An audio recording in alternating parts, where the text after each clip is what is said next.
Good morning. Chhatrapati Shivaji Atmanirbhar Bharat, organic farming, Veer Savarkar self reliant Bharat, renewable energy, Netaji flag point news. ఈ రోజున నేను ఇవ్వబోయే మెసేజ్ మావోయిజం, మావీగన్, ఫ్రాక్షన్, ఆంధ్రప్రదేశ్ ఎన్డీఏ భాగస్వామ్య పక్షాలైనటువంటి తెలుగుదేశం, జనసేన, భారతీయ జనతా పార్టీ, ఈ మూడు పార్టీకి నేను ఒక మెసేజ్ ఇవ్వదలుచుకున్నాను. బాబు గారు, మీరు ఒక ప్రసంగం చేస్తే కొంచెం లెందీగా ఉంటుంది. ఎవరైనా మీ ప్రసంగం వింటున్నప్పుడు బోరింగ్ ఫీల్ అవ్వకుండా మైండ్లోని తీసివేసి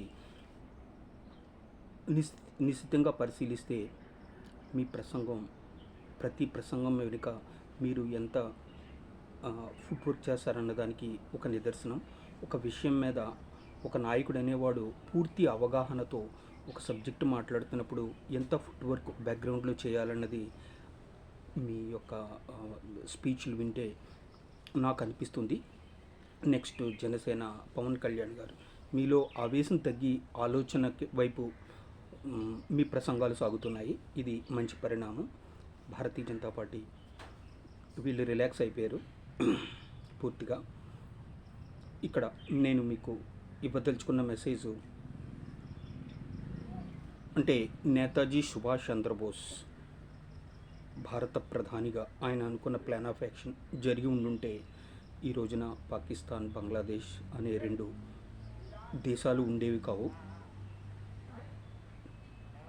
ఇక్కడ మనం ఉమ్మడి మద్రాసు రాష్ట్రం నుంచి భాషా ప్రాతిపదిక మీద మనం ఉమ్మడి ఆంధ్రప్రదేశ్ రాష్ట్రాన్ని సాధించుకోవడం జరిగింది.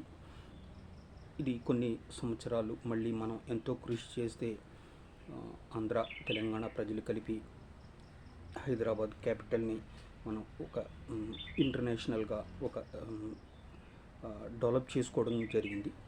కాకపోతే తర్వాత జరిగిన పరిణామాలు మీకు తెలుసు. తెలంగాణ, ఆంధ్ర అని రెండు రాష్ట్రాలుగా విడిపోవడం జరిగింది. మన ఆంధ్రప్రదేశ్ రాష్ట్రం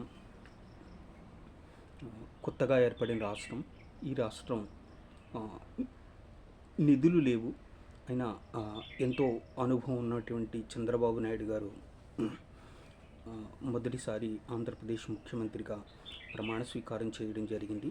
ఈయన ఆయన ఎక్స్పీరియన్స్ తోటి ఈ రాష్ట్రాన్ని క్యాపిటల్ నిర్మాణం ప్లస్ అభివృద్ధికి కొంతవరకు ఇనిషియేటివ్, కొంచెం బీజం నాటడం జరిగింది. అనుకోకుండా రాష్ట్ర ప్రజలు వేరే పార్టీకి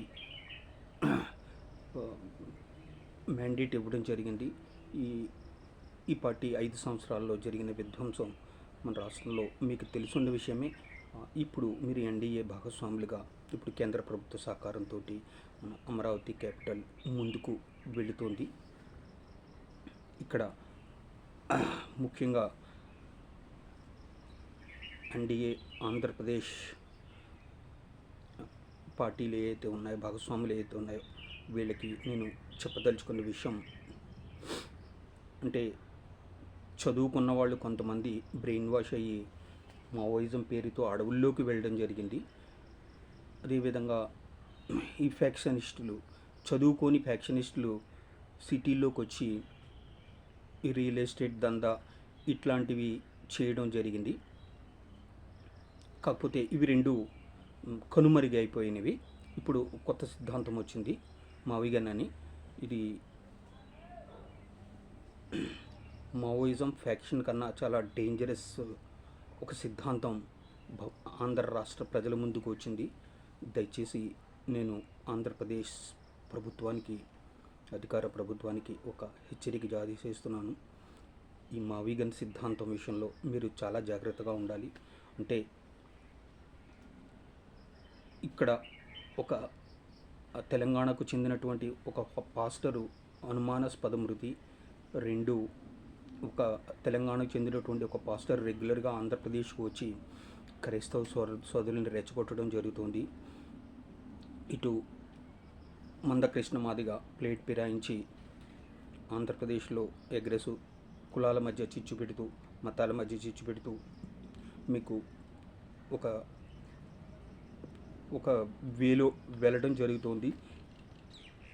ఇక్కడ సాక్షి పత్రికలో వచ్చినటువంటి ఒక న్యూస్ ఆధారంగా ఇక్కడ ఆకివీడ్లో జరిగిన కొన్ని ఘర్షణలు ఇవన్నీ ఒక సీక్వెన్స్గా తీసుకుంటే తెలంగాణ నుంచి ఒక ఒక ప్లాన్ ఆఫ్ యాక్షన్ తోటి ఆంధ్రప్రదేశ్లో మత కలహాలు, కుల ఘర్షణలు సృష్టించే విధంగా ఒక తెలంగాణ వేదికగా ఇవన్నీ ఆంధ్రప్రదేశ్ మీద కుట్రలు జరుగుతున్నాయి.